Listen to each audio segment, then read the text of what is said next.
makes Shane Bruchel such a good college quarterback and the challenges he presents to the defense?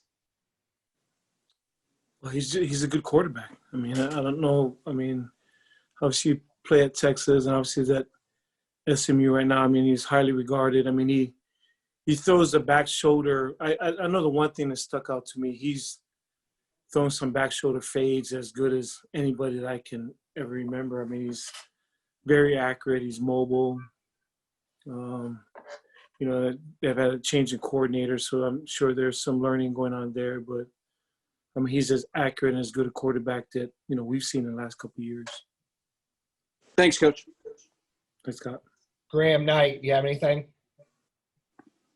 I do. How are you, Coach? Graham Knight from Behind the Lines. Hey, I want to talk a little bit about SMU. Is there anything your team is doing different to prepare this week based on what happened with Houston on Saturday? No, you just try to get better. You know, I mean, it's a good football team.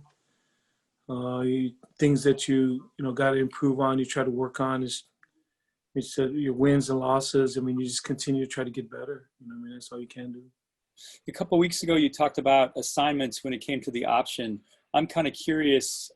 Things didn't seem to be going right. Was that Houston disrupting you? Is that Navy struggling to find those assignments? Yeah, we got to continue to get better, you know, on our side of the ball, offensively. Some of it had to do with, Houston, they're really good. But, just play assignments, those things we're still working on. And, halfway the season, hopefully you'd hope you're better. But, again, we've had, 3 different quarterbacks play, so it's not like one guy's played the whole season. But we got to find a way to get better quickly against a ranked football team that is a really good team, and we just got to find a way to get better quickly. We just continue to keep working, though. That's all you can do. You just keep grinding. Gotcha. I want to talk a little bit about the Commander-in-Chief's trophy. Let's go back to the Air Force game just a little bit. Air Force comes out pretty strong against Navy, then has 3 weeks off to practice and preparing for the San Jose State game. Struggles a fair bit on Saturday. After 3 weeks of practice, is it better as a football team to have live reps, or is it better to have those extra practice days? Because this coming week, Army's getting a week off to practice for their Army Air Force game. I'm just kind of curious, as a coach, would you rather have live reps, or would you rather have extra weeks of practice?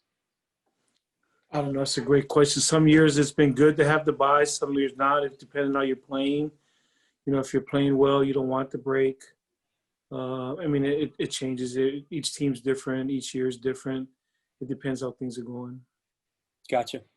All right, Coach, anything else you want to add about SMU that I didn't ask you, or anything that's on your top of your to-do list this week as you prepare for that game?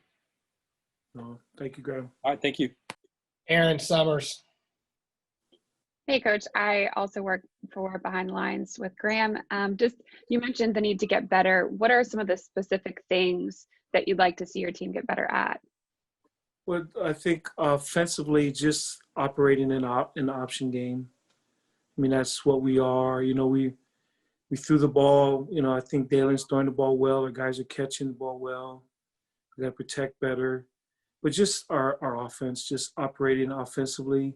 We've been playing pretty good in special teams up until last week, and that wasn't the game to not have a good special teams game.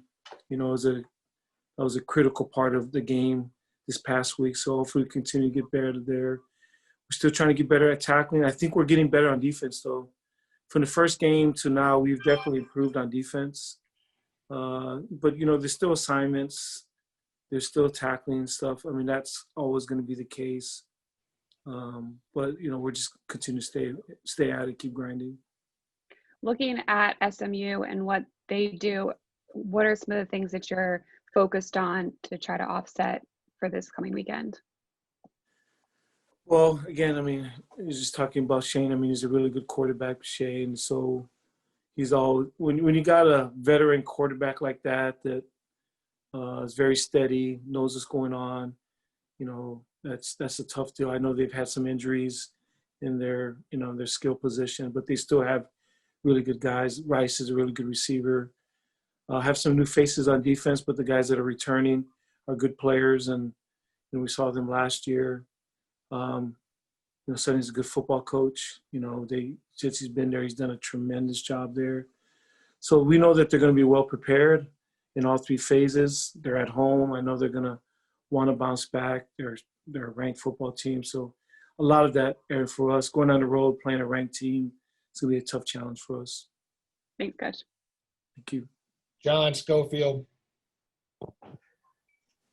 Hey, Coach, John Schofield from Sing Second Sports. We'll talk targeting again. I noticed very distinctly that there was kind of an inequity in the targeting calls, or at least I'd be interested in your feeling on that. We lost a player to targeting. There was a pretty close play that I thought could have been targeting on Houston. What was your opinion on that? I'm not allowed to comment on any of that stuff. In terms of momentum, where did you feel like the key shift was against Houston, where the game went from being winnable to ending up in an L? Was it one thing, or kind of an aggregation of things? Obviously, it's an accumulation of things. I feel like the end of the first half was a huge deal. I mean, we get the turnover, normally we can at least come out with 3 points there, and then we get the ball. It'd have been nice to kind of grind the clock and score and not let them have it in, at the bare minimum, us score 3 and them get nothing, and then we get the ball to start the second half. That I thought that we lost some momentum there. So them kicking, them scoring late, us missing a field goal late, just all those things I think took some life out of us. But with that said, we're still only down 3, and we get the ball to start the second half. We go and drive, and we got a chance to score and tie the game up. And so I just feel like that took some life out of us when we missed that field goal. Because at least we could tie the game up. But the thing, I was proud of our guys, though. We didn't give up, and we were playing. We're in it for a long time, and we feel like we should. It was definitely a winnable game for us. And not taking anything away from Houston, you give them credit. Like, people who see the score, never watch the game, would think we got blown out. But anybody who watched the game recognized that we definitely had our chances to win that game. And normally we win those kind of games. Normally we don't do things in special teams. That the pick, just unfortunate, bounced off us, went right to them. You know what I mean? And so, but it's sports. It's the way the way the ball bounces. But I think the end of the first half, John, that was a huge momentum shift, and we had a chance to really separate ourselves. It's the reason that you defer the coin toss, because you get a chance to get the ball back-to-back possessions. And normally it doesn't always happen, but we had that chance to end the first half with the ball and start the second half with the ball. And you got to separate yourselves from a team like Houston, because they are so talented, man. That's it was talent-wise, it was the best team we played this year. I mean, BYU's probably a better football team. They're playing really well. The quarterback's playing really well, but just individual talent. And I mean, they had some dudes on the team. That was an impressive football team. First off, as you just touched on, just looking at a score, Cincinnati SMU 42-13. For someone who didn't watch the game, it looks like a blowout game, but I'm assuming you've watched parts of that game. What did you notice about Southern Methodist and how they're playing this year? Yeah, when you lose, when you can't – I was going to say when you lose, but win or lose, I don't go to sleep Saturday nights. And so I watch the whole game, live. You're wallowing in your misery, I guess, so to speak. But, you just watch them and you realize how good they are. So I got to see the game live. And then they were in the game. Same thing, Cincinnati kind of broke it open later on, and Cincinnati's a really good football team. But what I saw from SMU is what you expect. They're a good football team. I mean, they were undefeated going into that game for a reason. And this is in spite of their injuries. They're still playing well with, the injuries and the setbacks that they've had. Like I said, I had great respect for Coach Dykes. I mean, he's a really good ball coach. He's won everywhere he's been. Known to develop quarterbacks. He has that reputation. He's really good, offensive mind, but he's a really good head football coach also.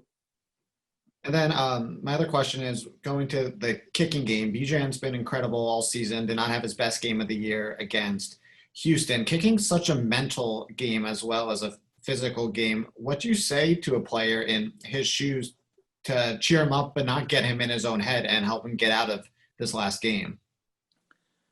Well, I've learned in 31 years, don't say anything to kickers. Just leave them alone. Just let them do their deal. They got their own rituals of how they do things, how they get ready. And, my coaching points over the years have, come on, kick the ball in between the upright. I don't have any coaching points for them, so I just leave them alone. But Bijan is, I haven't lost faith in him. We got to share up our protection. First and foremost, we got to get our protection right on a field goal and field goal block. And then I think as we get that shored up, he'll be fine. He'll definitely be fine. Thank you. I feel. Kareem Copeland, do you have anything? I do. Hey, Ken. Kareem from the Washington Post. Just want to ask a quick question about Diego. What makes him unique both on and off the field?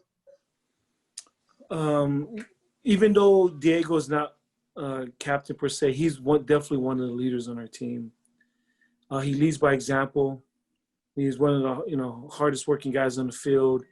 He's banged up right now, and the kid still brings it and lays everything on the line for his brothers. And I think that Kareem, the players see him banged up. They see him in the training room. They see him taped up, but he comes to. He's a warrior, and he gives everything he has.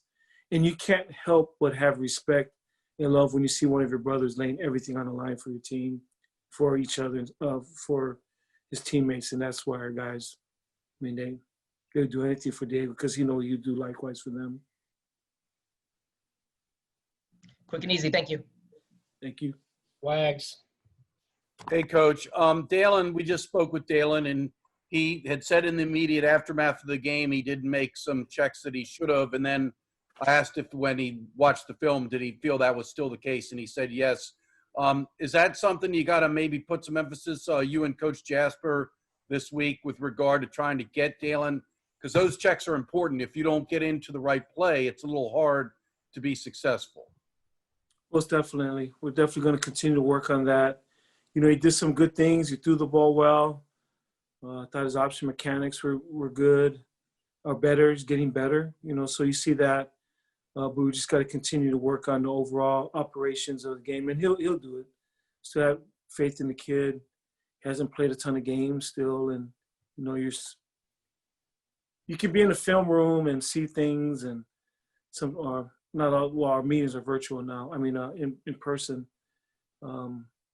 but still getting the reps, doing it and seeing it live in games, it's a little different deal.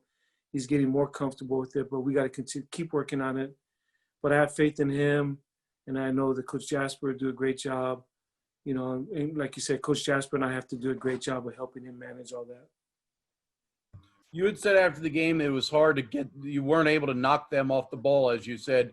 Upon reviewing the film, did it look like the Houston defensive front won the line of scrimmage? They did. But that's – you see how big those guys are? Well, the one guy's 370 pounds. They put that massive tackle in there. He was a load. Yeah, they were big and athletic. At one point, there are two ends. The one guy's 6'6", the other guy's 6'5", and they could run. That was an impressive group, and they played hard. They did a good job. Their defensive coaches, Coach Holgerson, their head coach, they did a good job. I was impressed with how hard they played. Super athletic, and I was impressed. They bounced back from the BYU loss. Unfortunately, they played really well against us. And, we knew we had to play our best to have a chance. I thought we played okay, but obviously okay is not good enough against a team like that. You had mentioned missing some opportunities on the perimeter. It seemed as though the way they played, they shaded one side, and the boundary looked like it may have been available. Was that what you saw on the replay? Where were you? When you said missed opportunities on the perimeter, anything particular you could reference? Well, we just had some. We had a few knockdowns, and we feel like we had some opportunities to make more yardage. You know what I mean? Normally some of our reliable runners, and we weren't able to make those plays, or we slipped on the perimeter and some stuff. Maybe some place we should have checked certain ways. We didn't get it done. You know what I mean? Just some stuff we felt like we had opportunities to make some plays and get the ball in certain areas, but we weren't able to get it there.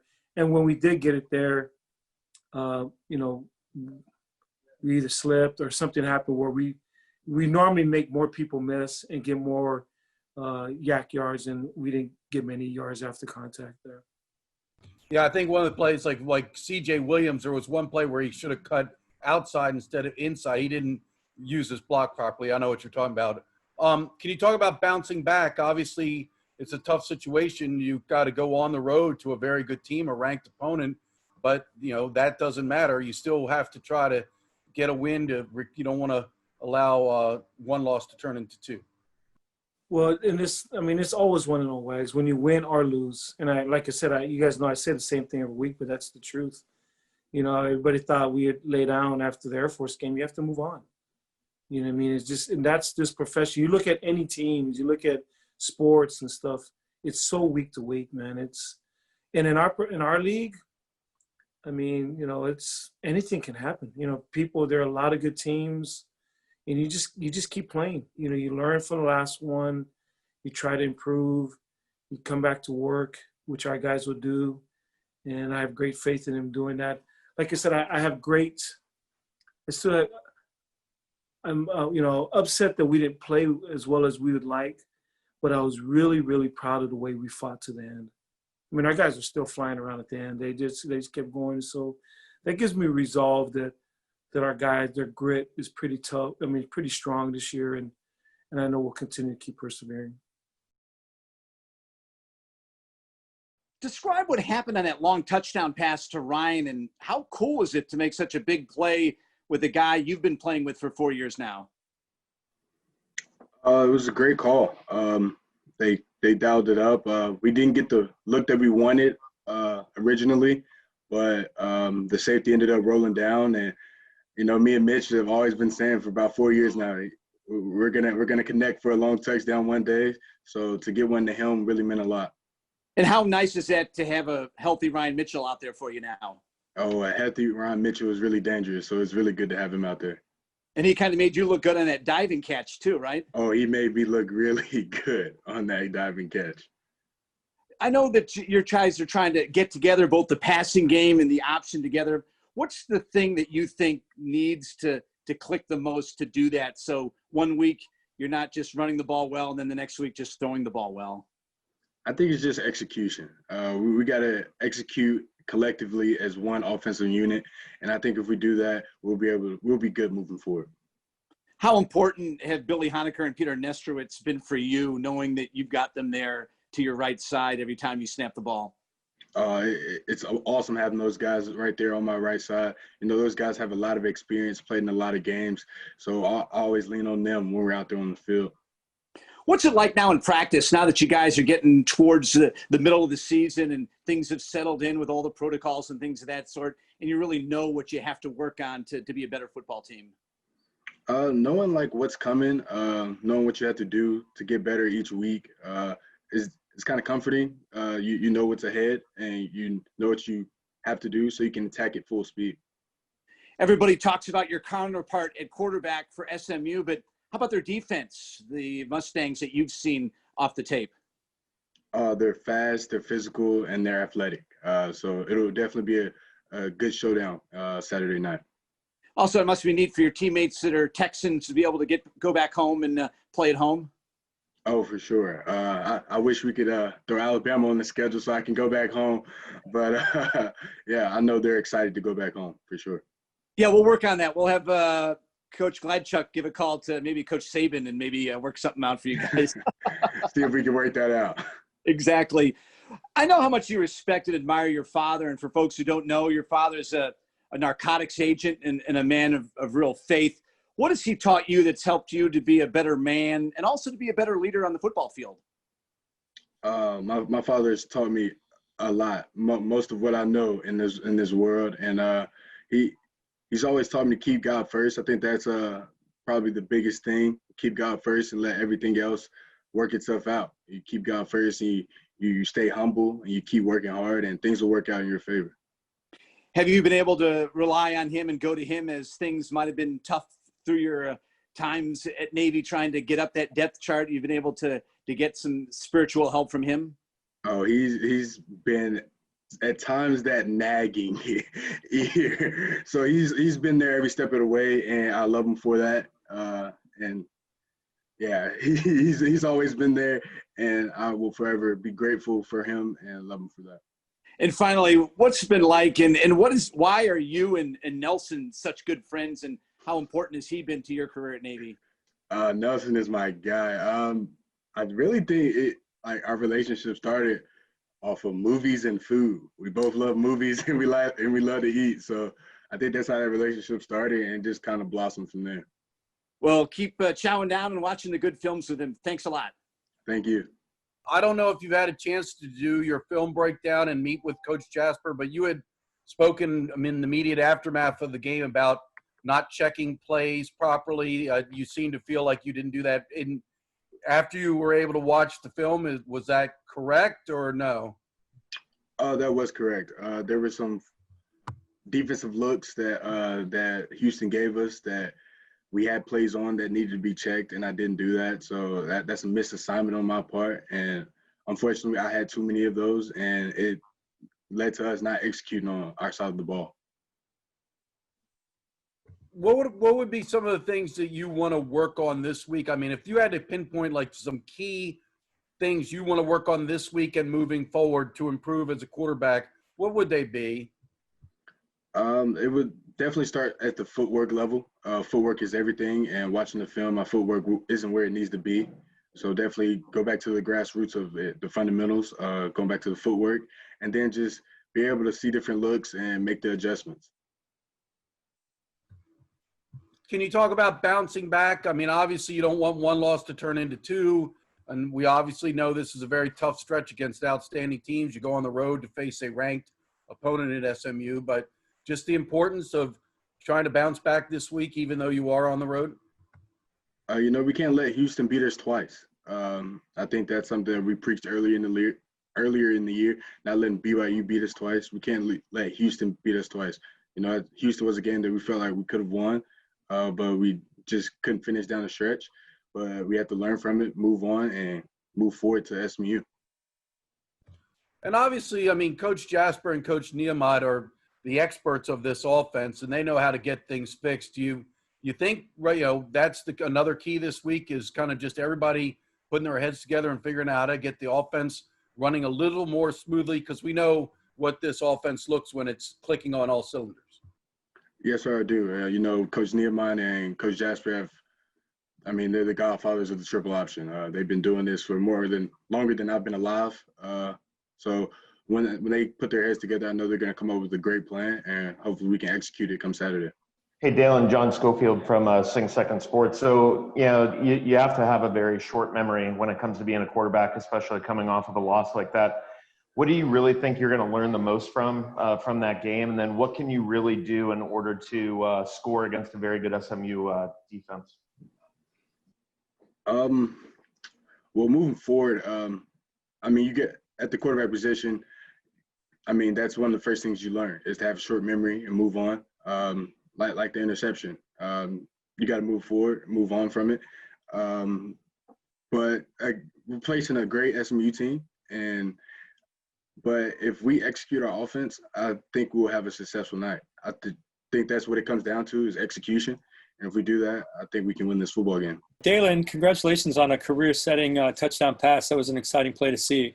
Couple of things. Let's talk about SMU first. Are you doing anything different? Is the team doing anything different? This kind of builds off what Bill Wyckoff was talking about.